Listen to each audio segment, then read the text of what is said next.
Hello. So, roughly 2 years ago, I've already made a tutorial about how to set up lighting for a top-down 2D game in Godot 3. However, much has changed now in Godot 4, and once again it comes with its own obscure caveats that I feel like are really difficult to figure out for new and for seasoned Godot users alike. So now I want to make a new version of the tutorial where I aim to achieve pretty much the same effect as with the Godot 3 tutorial, but for Godot 4. What that effectively means is that we want to have properly lit game entities that also use the shadow casting system without the shadows being drawn on top of whatever casts them, because that's an issue. And it turns out in Godot 4 this is currently even trickier than how it was in Godot 3, because, well, it's bugged. But more on that when we get to it. So first I want to have another look at how the state of things were with Godot 3. This is the old project right here.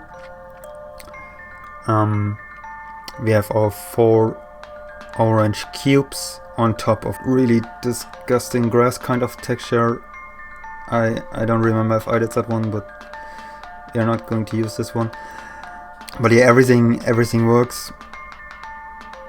Maybe we can it's a little bit dark in the scene, make it a little bit brighter. So yeah, we have the shadow casting and we have the cubes lit from their respective sides. Now when we are done with everything, I would like for it to look like this.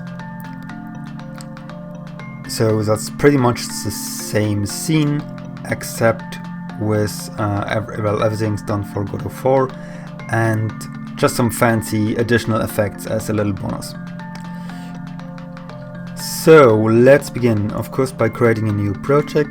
Bam, nope, yes. Okay, just like last time, I'm going to start by dragging a little asset folder that I have prepared into the project. And it's all imported, it's just 4 little sprites. And then we can start by creating our first 2D scene. And call it demo. I guess it makes sense to put the ground in. Let me just put together a noise texture for that.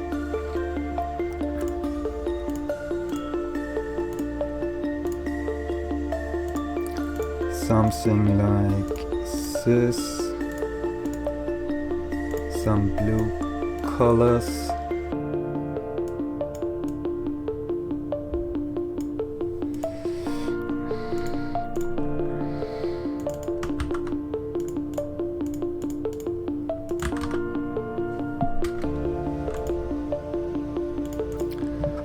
Okay, and I'm also going to put in a camera so the texture appears in the center of the screen.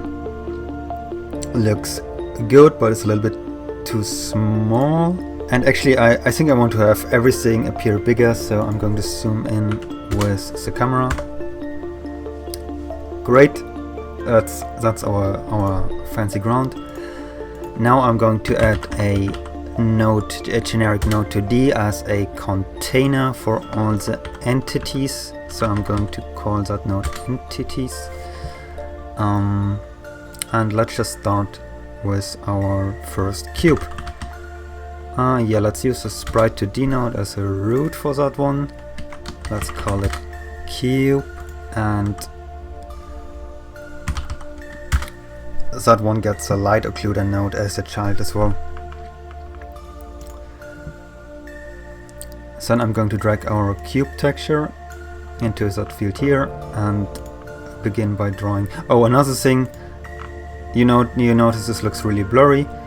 Is in Godot 4 now, the filter setting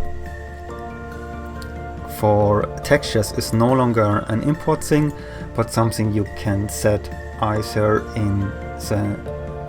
for each node individually under in canvas item. It's a property under texture. Or you can set it project-wide in project settings, rendering textures, Generally, if you use pixel art assets, you do not want linear, but nearest, and then you get your crisp textures back. Now let's draw the light occluder shape polygon.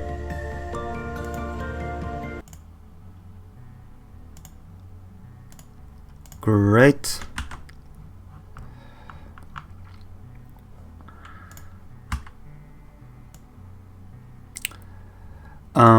And at this point I want to turn this cube into its separate scene. So I'm going to select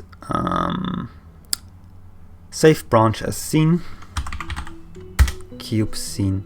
Now it's easy to just duplicate it a couple of times.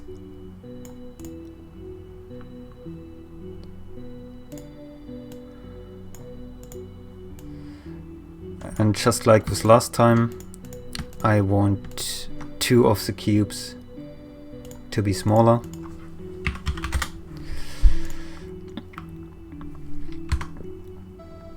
Great. And now we are going to add the light, and this is where it's going to get tricky, because we have this issue that I've reported a while ago. So this was possible in Godot 3 with some smart setting of the light occluder light mask and canvas item light mask. You were able to have, with just one light source, have shadows rendered beneath the game entities that may cast the shadow, which generally you do want in a top-down game. Everything else really doesn't make any sense. In Godot 4, this is no longer possible to achieve in the same way, which is really unfortunate, because again, generally this doesn't make any sense in a top-down game. You want this, so it really should work out of the box. But yeah, sadly they have moved that issue into the 4.x milestone, which means that it can take a while for it to get fixed. But luckily there's a workaround figured out by another user right here, and the idea basically is to use 2 light nodes, one to illuminate the sprite, the other to cast the shadows, and this way you can get it to work again. It's not a super clean solution, because at one point, if this is fixed, you probably want to go back into your structure here and change it back to just 1 light node. But hey, it works right now, so let's use it in our tutorial. I'm going to add another sprite node as a container for those 2 light, not live, light to point light to 2D nodes.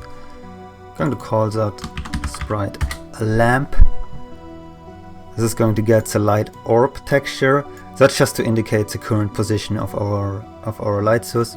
And those 2 point lights are going to get the light texture. Okay, then the first light texture we are going to call sprite light, and the other one shadow light. Now you can imagine the shadow light is responsible for casting the shadows, so this one, and only this one, is going to have the shadow property enabled. And now we can already see our shadows being cast, but we have the original issue with the shadows being drawn on top of the textures, of the cube textures, which doesn't make any sense again in a top-down setting. So the way we fix this now, we think about what is the texture on which the shadows are actually drawn, and in our case this is of course the ground texture. Let's actually give that a more distinguishable name. And in here we are going to open up visibility, and there is a light mask. I want to move it on its own light mask layer. I also want to name that one, so I click here, edit layer names, and I'm going to name the layer to I don't know, draws shadow, just something you will remember. And then we can enable this, remove it from layer 1 though, and then we go to the shadow light, and move sort to not to, we don't change the shadow item call mask, we only change the range item call mask. You need to take care of not confusing those two properties. This one we set it to layer 2 as well. And now we have our shadows drawn beneath our sprites as they should. So this is basically the minimum viable setup, so to speak. But next I want to use normal maps for the cubes. So you notice they don't have any shading on their textures. That's intentional because those cubes are intended to be used with a normal map that's prepared as well. This is optional. You may want to use sprites with already shading in them, but generally for the best possible effect you want to use a normal map, because then the sprite can be lit dynamically, because the engine knows in what direction the various faces of your sprite are facing and can use that information for lighting. For that we use something that's new in Godot 4, which is a canvas texture. But we do that in our cube scene. We remove the previous cube texture and instead plug in a canvas texture. Only then we get those options for various kinds of textures. To us, only the first two options are interesting, the diffuse texture and the normal map. The diffuse takes just the cube texture, and the normal map texture takes this one. And that's already everything for the cube. So let's check it out in test play. Alright, cool. To illustrate that a little bit better, I want to add animation. So just bear with me for a moment while I create this animation track.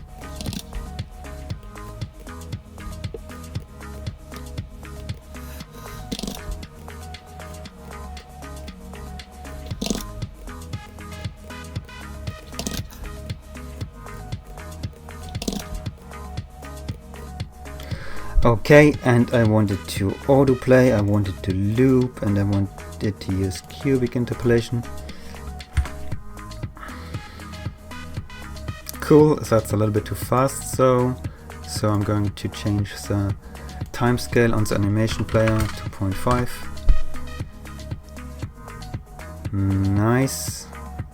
So yeah, looks good. And now I just want to do a couple more optimizations and adding fancy extras. Like, one of the things is, right now we have this situation. Like, imagine a scenario where the light is actually behind that cube sprite. We can achieve that by just enabling Y sorting on the container node. Bam. And now we have this strange artifact where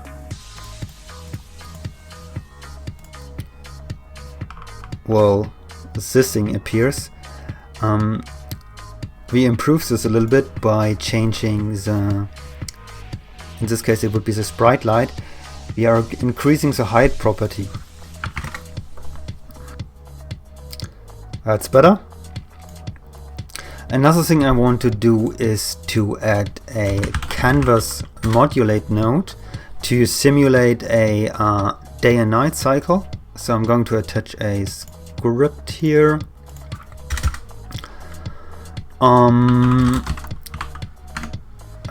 And in process, I think the property is called color. Yup.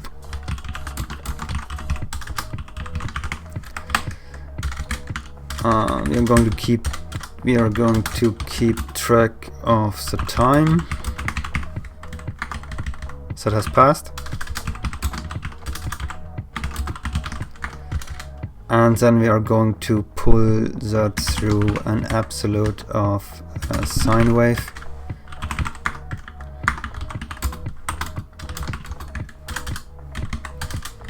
And this is just going to be every color channel. What this basically does is it animates, it goes through this motion